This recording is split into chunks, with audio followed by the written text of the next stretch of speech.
Tonight we're going to a mystery movie, and that movie was Ruby Gillman, Teenage Kraken. Now, just as a point of reference, this is where I put it on my Dreamworks ranking on Letterboxd.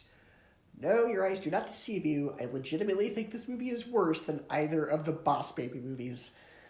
Yeah, honestly, this movie is just odd. Because Dreamworks, for the most part, tends to make very widely accessible, crowd-pleasing films.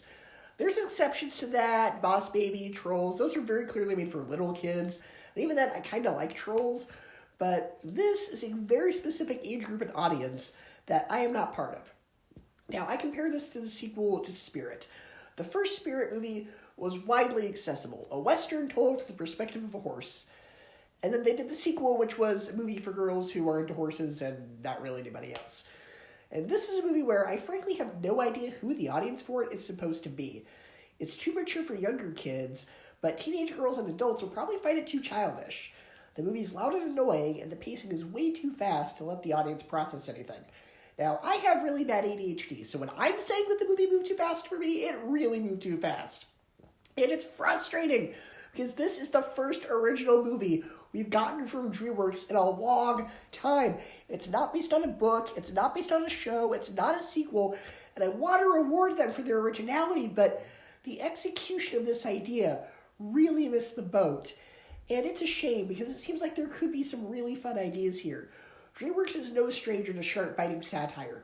Shrek, Megamind, Monsters vs. Aliens, those are movies that all take a very specific, well-known idea or genre and do something that irreverently yet lovingly pokes fun at it.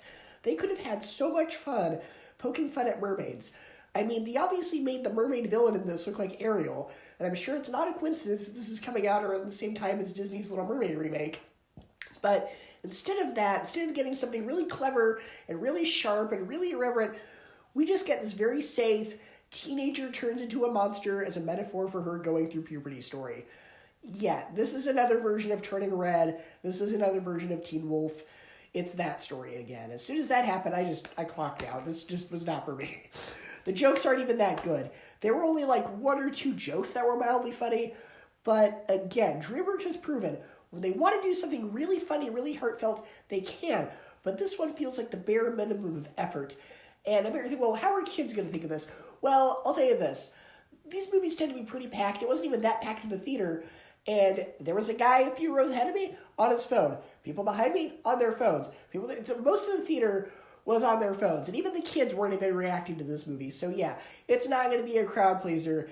Everybody in the theater found it. They all clocked out, let's just say. So yeah, which is weird. It's a shame because this has an interesting concept. But when it came to the execution, it really sunk. So yeah, Ruby Gillman, Teenage Kraken gets a D, a 6 out of 10, and a 2 out of 5 stars.